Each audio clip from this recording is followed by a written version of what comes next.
கருப்பு படத்துக்கு அப்புறமா உங்களை இப்பதான் பார்க்கிறேன். கருப்பு படத்தை இவ்வளோ பெரிய வெற்றி ஆக்கின குட்டீஸ்க்கும் பெரியவங்களுக்கும் அத்தனை பேருக்கும் அப்படியே ஒரு கட்டி பிடிச்ச ஒரு தேங்க்யூ. ஆர்ஜே பாலாஜிக்கு தேங்க்யூ, ப்ரொடியூசர்ஸ்க்கு தேங்க்யூ.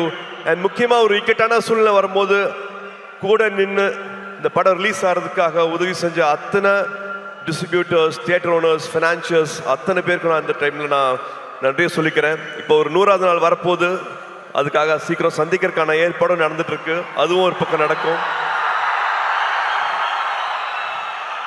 அண்ட் எஸ், இந்த படத்துக்குள்ள வந்துடலாம். நம்ம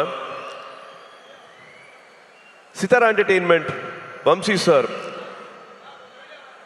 ஒருத்தங்க வந்து ஒரு வருஷம் வந்து 10 படம் பண்ணிட்டு இருக்காங்க, 12 படம் பண்ணிட்டு இருக்காங்க. ஆனால் எல்லா படத்தோட எடிட்டிங், ஃபுட்டேஜ் என்ன நடந்துட்டு இருக்கு, இது என்னமா வரலாம், எல்லாருக்கும் நம்ம சரியான படத்தை கொடுக்குறோமா அப்படிங்கிறத வந்து தினம் தினம் வந்து என்ன படம் பண்ணுறோம், காசு மட்டும் போடுறது இல்லாமல் அந்த படம் எல்லாம் வருதா அப்படிங்கிறத வந்து ரொம்ப கவனமாக பார்த்துட்டு இருக்கிற ஒரு ப்ரொடியூசர் வந்து வம்சி சார்.